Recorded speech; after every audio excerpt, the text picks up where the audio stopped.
Hey everybody, it's RaikouRider, and welcome back to Let's Play Final Fantasy.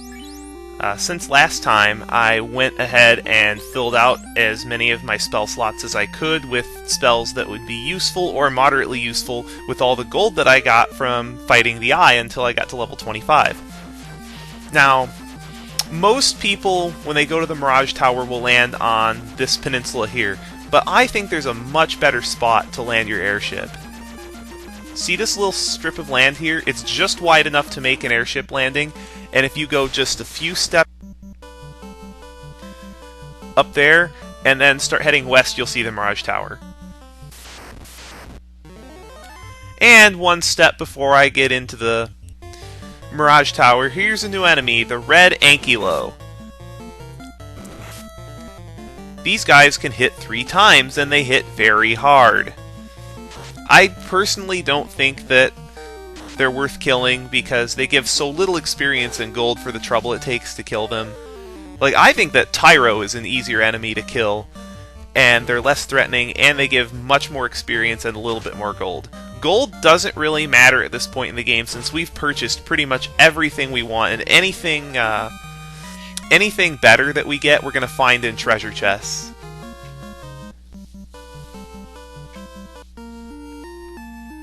So I'm going to use a house to restore all my HP and magic, and be right back.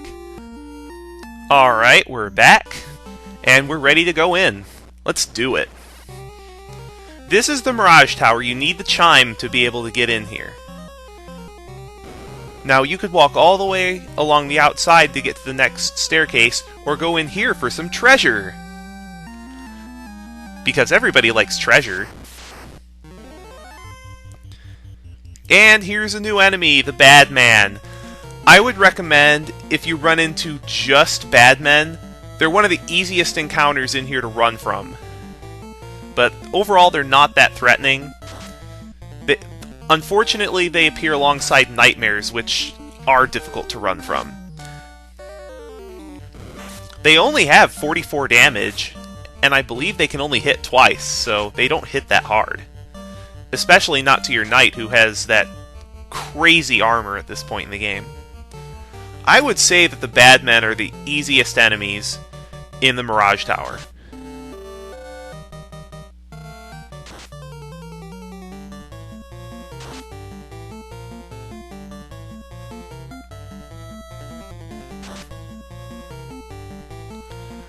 And now we just have the nightmare to deal with, which should not be an issue.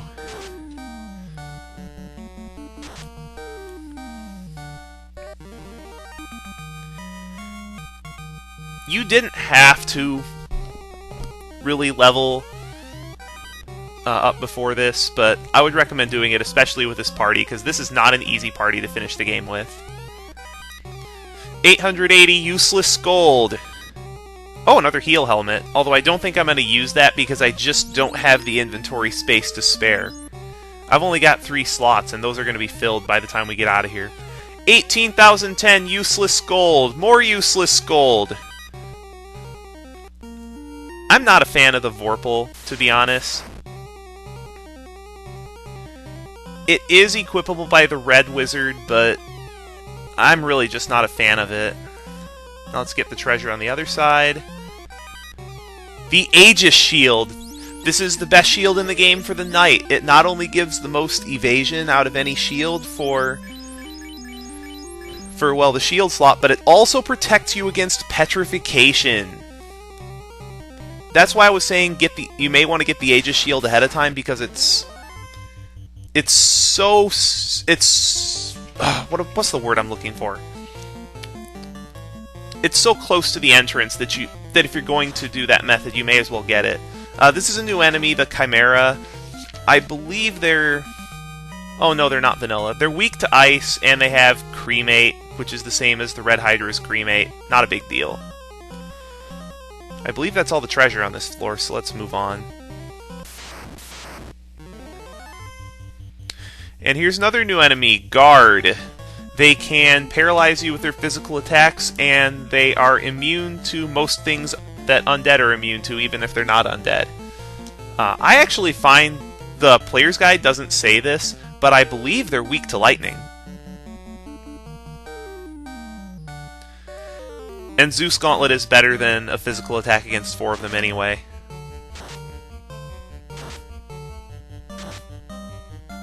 They are weak to lightning. Huh. Early Nintendo player's guides riddled with errors. They got much better about the accuracy of their information towards the SNES and N64 eras. But I don't get strategy guides anymore because I have the internet. And I have other people like me. Alright, the second floor is a bit mazier. We want to get to that room in the center because that's where most of the treasure is. As a matter of fact, that's where all the treasure is. Alright, that should do it. Gotta go all the way around to the other side, unfortunately.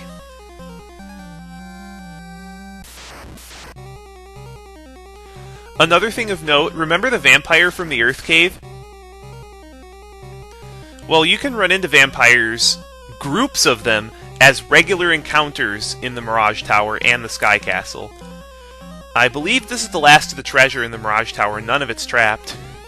Useless gold, more useless gold. Thor's hammer, excellent. That's a weapon for your white wizard. But I like it because it's a weapons. It takes up a weapon slot, and it can cast lightning too, just like the Zeus Gauntlet.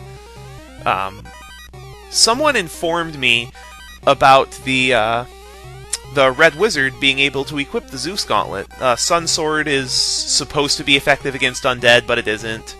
The Dragon Armor is something I'm going to want for my fighter, though, because that resists all elements.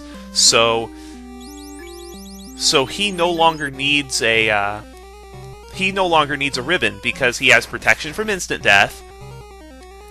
He's got protection from petrification from the Aegis shield, and he has protection from all elements from the dragon armor, so he doesn't need a ribbon. Sorry about that, forgot the catmen poisoned me. Here's another hint that if you get the chime before you get the cube, that's another hint as to how to get into the Sky Castle. Now this room is guarded by a powerful enemy, so I'm going to show him to you. This is the blue dragon. One of the most... I think he's the second most powerful of all the dragon enemies. He's actually a thunder dragon, weak to fire. And any characters that don't have lightning resistance, either from the ribbon or from equipment, is going to take massive damage from his special attack called Thunder. As you can see, Locke took 240 damage from it. And this guy's really just a monster. Thunder just does so much damage. Well, I gotta heal up, so be right back. Alright, that'll do it. Transporter operation requires a cube. Well, we just happen to have one. Ah, the music of the floating fortress. I love this piece, and I especially love the rendition of it from the Dawn of Souls version. Give that a listen if you can. So, the final fiend is here, but there's a lot of treasure. But there are also a lot of new, dangerous enemies here. Don't forget about the Beta Ori button when you're running into enemies, because this place is big.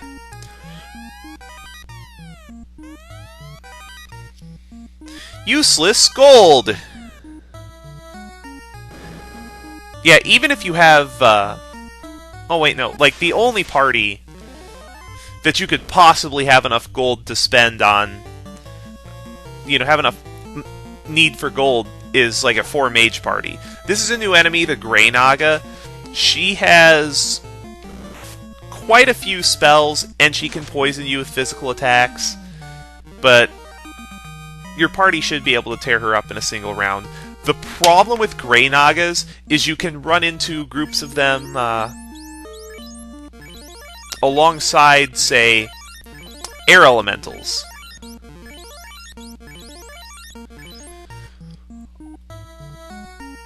Which is obviously a problem, because air elementals are nasty.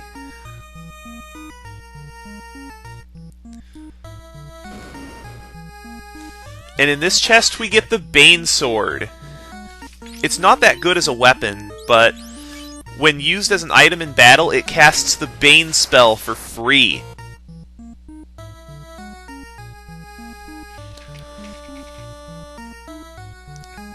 I haven't run into any of the dangerous enemies yet, thank God.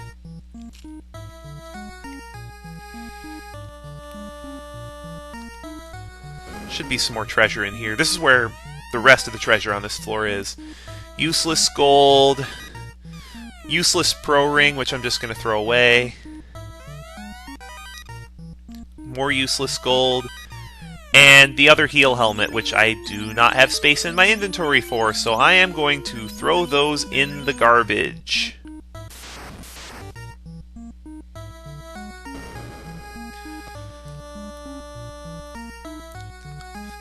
This place is actually pretty well organized. I know the official player's guide suggests that if you run out of treasure, or run out of space for treasure, you can just use the exit spell and go back to Gaia, but you really don't need gold for the rest of the game. This place is actually split up into 8, and every single branch has something interesting. Here's a new enemy, the Green Medusa. They can stun you with their physical attacks, they can turn you to stone, but they're weak to fire, so if you can get Fire 2 off in time, then you should be in good shape. Haha, I'm immune to that. Ow. And this is why you hold on to the Mage Staff, because it's awesome.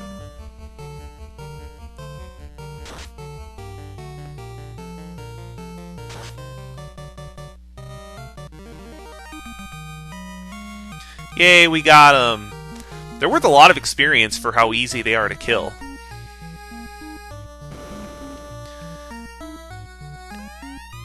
And we get a house, which we don't need, and a silver helmet, which we definitely don't need. I'm going to chuck that as far as I can, because it's worthless.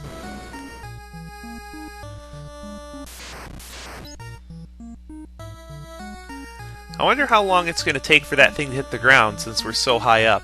And I wonder if I'll hit a monster with it. Useless gold. Useless gold!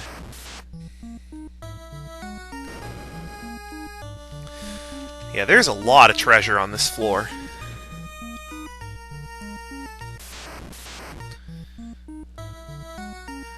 But this treasure in here is perhaps the most important of them all. The Adamantite, finally! Remember who needs that? South leads to the teleporter to the next floor, but I want to get the rest of the treasure here. One noteworthy thing is you can also run into the Eye as a regular encounter here. And we get the black shirt, which casts Ice 2 when used in battle, and the white shirt, which casts Inv 2 when used in battle. Personally, I don't like either of them.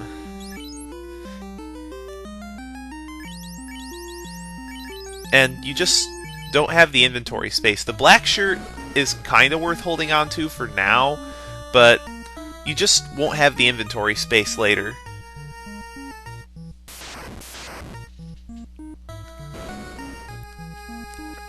What's in here? Another opal shield, which we don't need because we're using the Aegis shield, and the third and final ribbon. This is awesome. Now everybody has protection from all elements. So we shouldn't get destroyed by any of those elemental special attacks like thunder anymore. Because if you don't have resistance, those attacks hurt. And the last treasure chest is another opal gauntlet, which I am going to also throw in the trash can. Now let's take the south teleporter to the 3rd floor.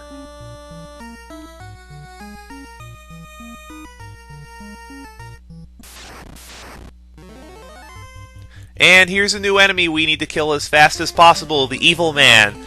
He doesn't have very much HP, but he has very, very dangerous spells, including Nuke.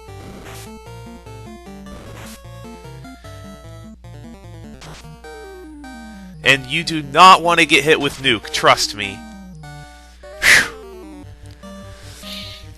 Needed to get rid of that guy as fast as possible. He can cast other things as well, like he can cast XXXX, he can cast Blind, just a lot of nasty spells. I don't believe I've gotten the chance to show Nuke off yet, but believe me when I say it is scary to be on the receiving end of that spell.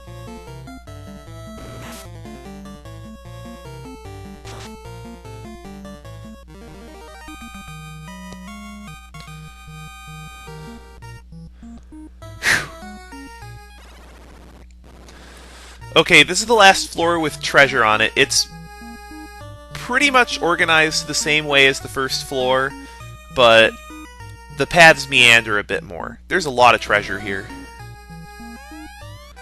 Another heal potion, useless gold, and another useless pro ring. I don't know why they're throwing these things at us, because you can buy these in Gaia and they're pretty much required for the second half of the game.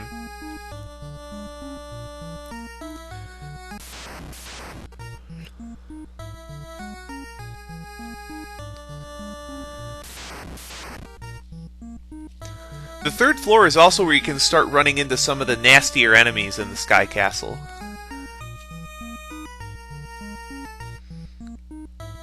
I might get to show them off. Okay, now if you don't have any inventory space, open these treasure chests from top to bottom. Because one of them has a cloth. Whoopee cushion chest button! Because that's a fair button, right?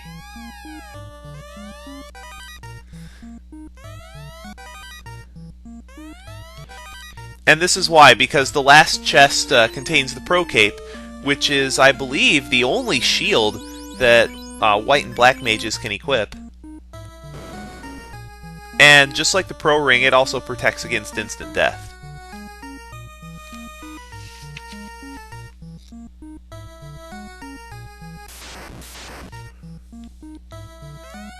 So we can look out over the entire world from here.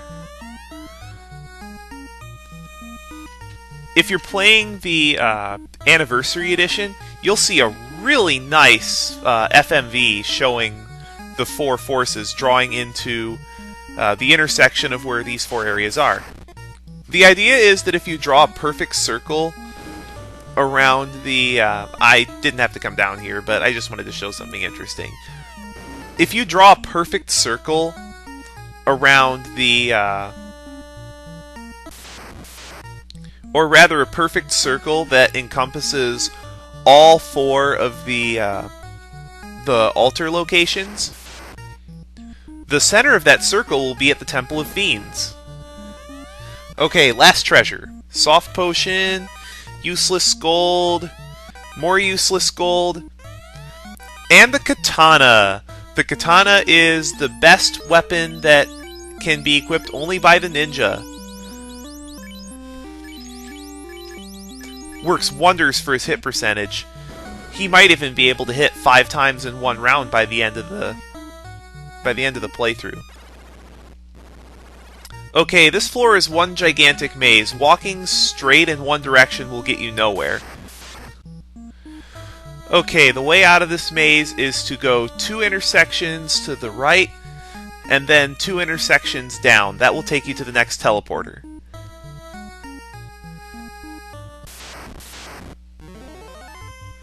And here's a new enemy, the Air Elemental. They're a lot like the Water Elemental, except they have no weaknesses.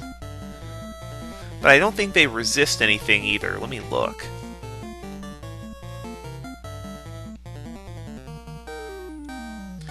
They they don't resist any elements, but they're basically resistant to all instant death spells, so just throw your items at them and that should do. Ironically, air elementals are not resistant to lightning like you'd think they would be. So pretty much just go hog wild with your items that cast spells and you'll be fine. They do hit kinda hard though. 53 damage? Yeah, 53 damage.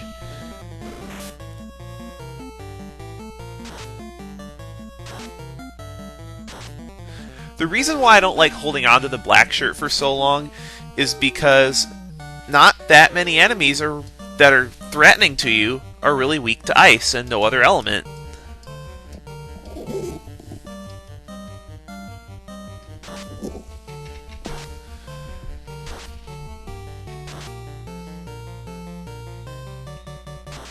They do have a lot of HP though, around 350. Yeah, 358. There we go. Got two of them. This should clean them up. Yep, that'll do it. Their experience isn't bad either.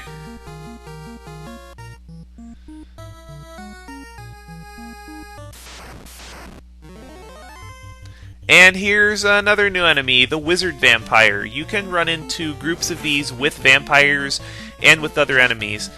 They can cast anti-fire, all the level 2 elemental spells, and they have an extremely powerful physical attack that can stun you.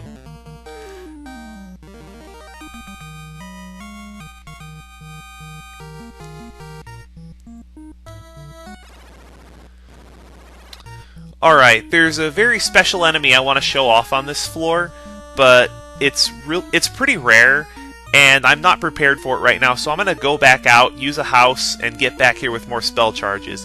I'll see you guys next time on Let's Play Final Fantasy.